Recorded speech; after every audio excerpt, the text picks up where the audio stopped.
देवरानी नंबर 1। साक्षी की शादी हुई तो घर में राज था सास का और उसकी कठपुतली थी जिठानी सोनम। देख सोनम, इस साक्षी को भी घर के कायदे कानून सिखा देना। कैसे कायदे कानून जिठानी जी? मैं खड़ी हूँ ना यहाँ, फिर क्यों पूछ रही है जिठानी से? हैं? नीचा दिखाना चाहती है मुझे? क्यों? क्यों? आपने ही तो अभी भी जिठानी जी से कहा कि मुझे बता देना, तो मैं उन्हीं से पूछूंगी ना। बताइए ना जिठानी जी, क्या क्या है नियम, कायदे और कानून। सास को समझ में आ जाता है कि साक्षी तेज है और उसे उस पर कमान कसने की जरूरत ज्यादा है। फिर क्या था अगले रोज। अरे साक्षी कहाँ है? मेरे सर पर तेल रख जरा और दम कर मालिश कर दे। मैं कर देती हूँ ना माँ जी, वैसे भी मैं ही तो करती हूँ। अरे नाना, तेरे हाथ देखे हैं कितने कड़े और टाइट है। मैं तो आराम से सुकून से सर पर तेल लगवाना चाहती हूँ। सास का मकसद साफ था, जैसे अंग्रेजों ने किया था, फूट डालो और राज करो। कैसी बात कर रही है सासू माँ, मेरे हाथ कितने कोमल है, देखिए तो। सोनम सीधी थी, वो सास को हाथ दिखाने लग जाती है। तभी साक्षी आती है। नहीं नहीं सोनम भाभी, आप आराम करिए, मैं खाना बना कर आई हूँ, सासू माँ के सर पर तेल में लगा देती हूँ। वैसे भी सासू माँ कोई झूठी औरत तो है नहीं जो झूठ बोलेंगी।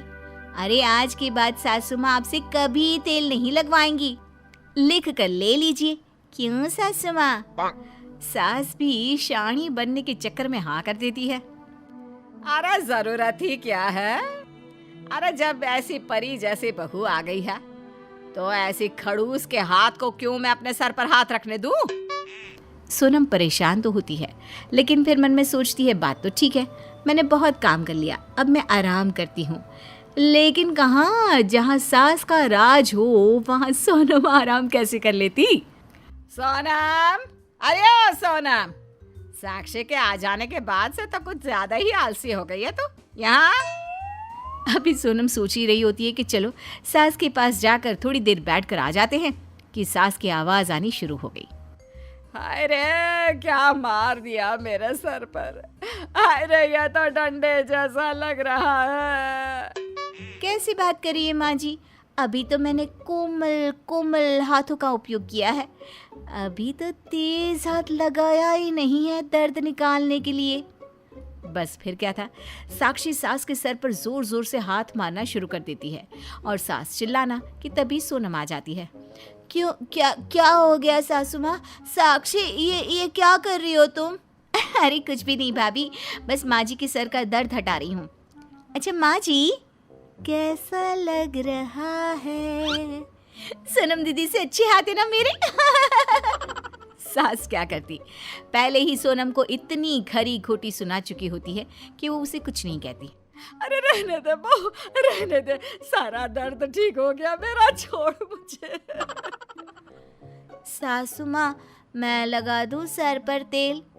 सास मन में अभी सोच ही रही होती है कि अरे नहीं नहीं नहीं भाभी, आपको क्या लगता है कि सासू माँ ने जो बात कही थी वो गलत थी?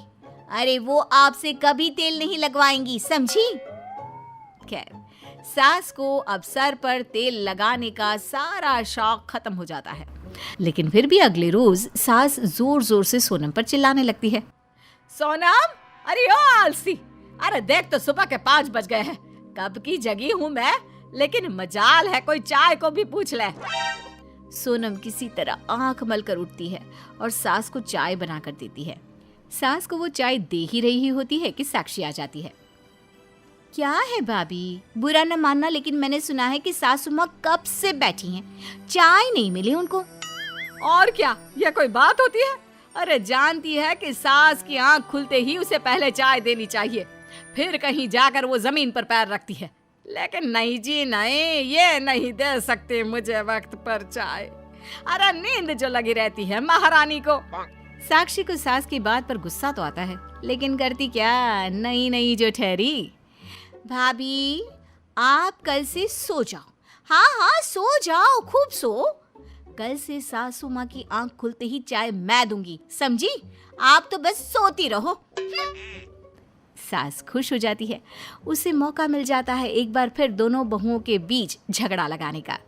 अरे जीती रहे साक्षी बहू, आज के बाद इस सोनम का चेहरा तक मुझे नहीं देखना। वैसे भी उसका चेहरा सुबह सुबह देख लो ना, सारा दिन खराब चला जाता है।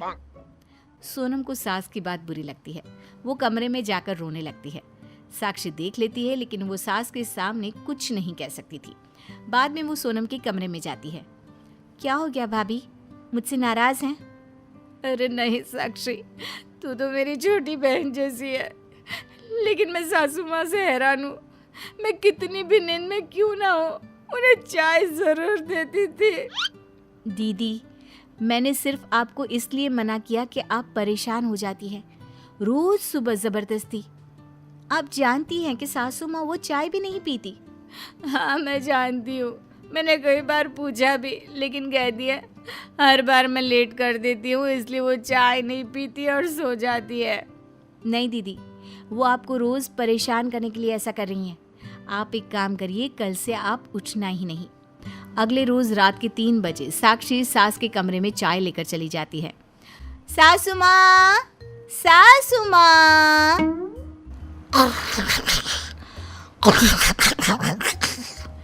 सासू माँ, चाय चाय ले लीजिए। सास घबराकर उठ जाती है।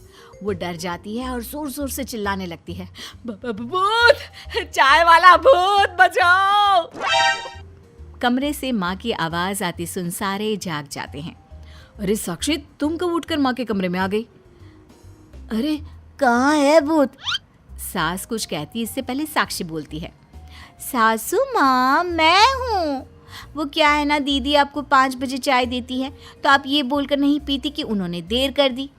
वो 4:30 बजे दे तो भी नहीं, इसलिए मैंने सोचा कि मैं तो 3 बजे ही चाय लेकर जाती हूँ, कम से कम आपको परेशानी तो ना हो।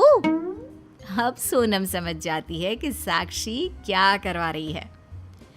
मेरी तो शक्ल ही सासू माँ को मनहूस लगती है, तो मैं तो सुबह सबके पहले उनके सामने आ ही नहीं सकती। ठीक है साक्षी, तू ही सुबह 3 बजे सासू माँ को चाय दे दिया कर। सभी कमरे में चले जाते हैं। 1-2 दिन साक्षी रात को 3 बजे सास को चाय देती है, जिसके बाद फिर एक दिन रहने दो बहू, मैं समझ गई, तू सोनम का साथ दे रही है ना। माना मैंने बहुत परेशान किया उसे, लेकिन तूने मेरी आंखें खोल दी है अब। सास सोनम को बुलाती है। सोनम बेटा, तेरी देवरानी तो बहनों से भी ज्यादा तेरा साथ दे रही है। मैंने तो सोचा था कि तुम दोनों के बीच लड़ाई लगवाकर दोनों से जी भर के काम करवाऊंगी, लेकिन ये साक्षी। वैसे सासू माँ, हर घर में होता भी यही है। 2 बहुओं का लड़ना सिर्फ बहुओं का लड़ना नहीं होता, बल्कि 2 भाई का अलग होना, एक घर का 2 घर हो जाना होता है। अगर ये बात देवरानी जेठानी समझ ले तो हर देवरानी बन जाएगी देवरानी नंबर 1।